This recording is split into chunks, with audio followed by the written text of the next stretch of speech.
At the end of day 3 in the third test, it's time for Ask George. Hello, George. That was exciting. It was. I think we can say that when I logged on, the first thing you said to me, the first Ask George was, "Have you got a hangover?" Which I don't at all. I'm just really, really tired. And I think we all thought we were going to get a day off rather than shivering early in the morning again. Oddly, I'm surrounded by Barbies. Very strange, isn't it? I'm in my granddaughter's bedroom. It's the only place I can get Wi-Fi here. Well, I've taken my washing down today, which is quite nice. Okay, So I look slightly less, well, I look slightly more put together, I suppose, as a person. We'll plunge I just straight. thought it would have set slightly the wrong, that look a bit sinister at me. I don't know. Moving on. Simon Stokes has the first question. He asks, I don't know what this England team have been smoking, but can I have some, please? I'm sure. I'm sure they're the type to share. Look, it's an amazing transformation, isn't it? I mean, what was it? 1 win in 17, and it looked impossible for them to bowl sides out, and particularly overseas. And I think, what is it? 9 in 10. It's going to be, you presume at some stage in the next few hours, and they're playing incredible cricket. I mean, it's not just most of the emphasis has been on the way they're batting, hasn't it? Because the speed and the aggression which they're batting, but they keep taking 20 wickets as well. In 9 of those 10 tests, they've taken 20 wickets. So that's an amazing transformation. I think it's one of the biggest comebacks in sport. Well, Mike asks something on a similar theme. He asks, in sport, have you ever seen a team so transformed by a change of captain and coach? It's genuinely astonishing. I wouldn't have thought it was possible. In fact, I remember writing several times, again, shows what I know, it's going to take more than an inspirational captain and coach to change all the problems in English cricket. I mean, they've done an incredible job. They, Rob Key as well. They deserve a huge amount of praise. And it means that England go into the Ashes in particular next year, really looking forward to it, really excited, really optimistic, I suppose. And I don't think many people would have felt that way even 6 months ago. So when Richard Gould got appointed as chief executive, I think I sent him a text message saying it's the greatest comeback since Aldeniti and Bob Champion.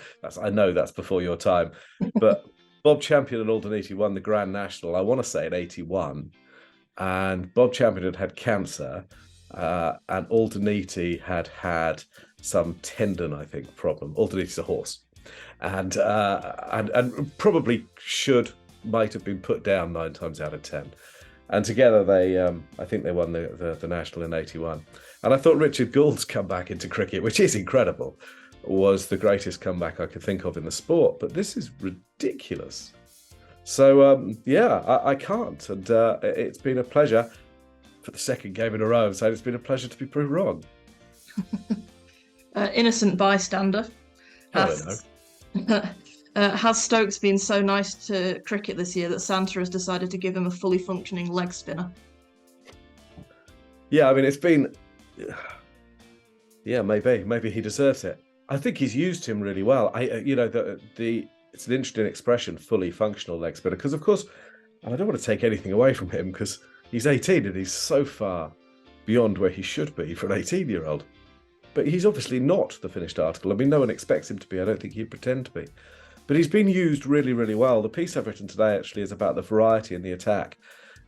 These are clearly not England's 6 best bowlers, if you picked the best 6 bowlers available. But they're combining to create something that's worth more than the sum of its parts. And maybe 1 or 2 of his wickets today will be a bit fortunate. But the Mohammad Rizwan leg break was a thing of great beauty. And the fact is he combined with his other spinners in particular to form really quite potent attack. And they're always asking different questions of batters. You can never really relax. And one of the great things about this England side is there's hardly been a dull session of play since Ben Stokes took over. And that's incredible because they've played actually on some pretty dull wickets, particularly on this tour. And yet it's been really thrilling, brilliant cricket. Lord Enzoni asks, why did Stokes wait so long to introduce Ahmed today? And was that his first misstep as captain this tour? Hello, your lordship. Well, they came within half an hour of winning in 3 days. It will be the first clean sweep in Pakistan. And Rehan ended up with a 5 so it's not such a bad mistake, is it? I take the point. I was surprised. I thought I could see that it sort of made sense in that, Leach had that spell of 3 for none, didn't he? And at times looked quite dangerous. Root was being used to the lefties a bit. I was a bit surprised. But I suppose they didn't feel they had many runs to play with and thought he might leak a few.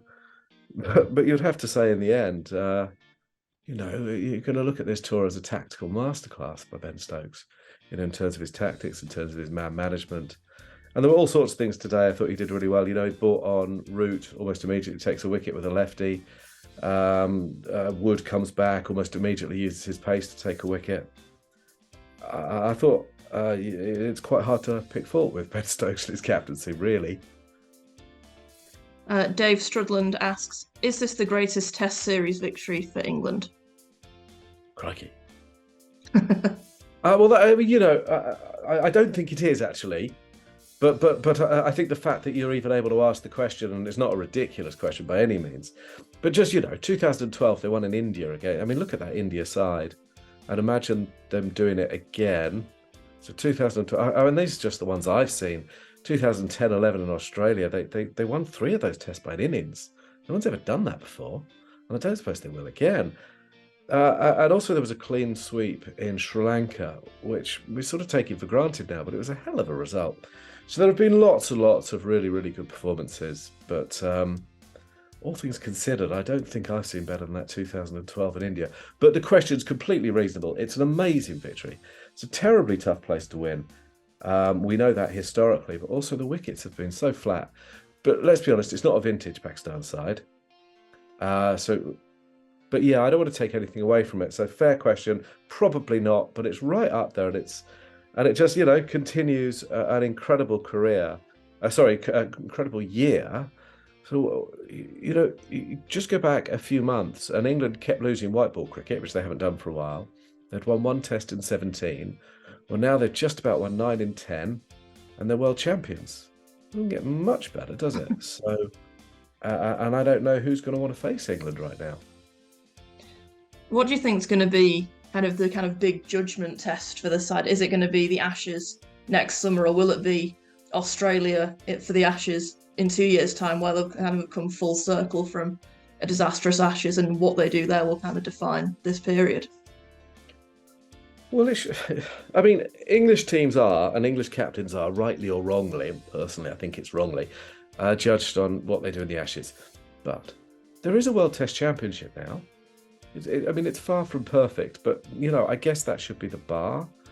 But also, they've got to go to India in just over a year, and that looks really, really, really tough. But I don't know. I feel oddly optimistic about it. That will soon be knocked out of me. India is such a strong side. The batting's awesome. The bowling depth is incredible. I don't know. It looks really, really tough tour. So that should be, if they won it away in India, which would be a miracle, I think. Does it matter then if they didn't win in Australia? That would still be an incredible result. So we shouldn't just judge 1 or 2 series. It should be lots of things, and we definitely shouldn't diminish what they've achieved so far, because it's incredible. But there is a World Test Championship. I suppose that should be the bar, shouldn't it? And finally, you've had your 24 hours thinking time. Have you figured out how you're fitting Bairstow and Brooke into this England team together? No, I haven't. But I think I'm still picking Folkes. So,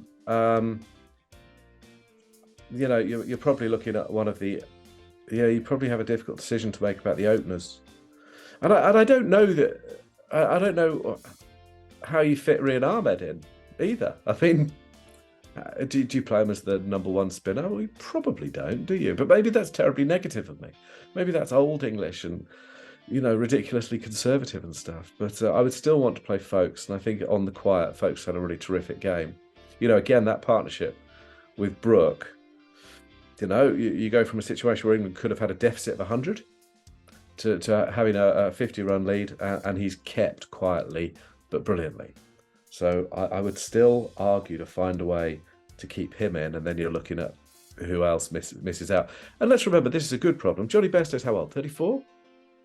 So we've got at least 2 tests before Johnny Bairstow comes back anyway, and they might be quite important for Zach Crawley and Ben Duckett. You know, Ben Duckett's maybe a bit out of position as an opener anyway, so maybe someone else opens. Maybe Johnny Bairstow opens. I wouldn't have thought so.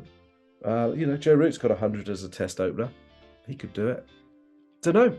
Going to have to think outside the box a little bit. I think they both play.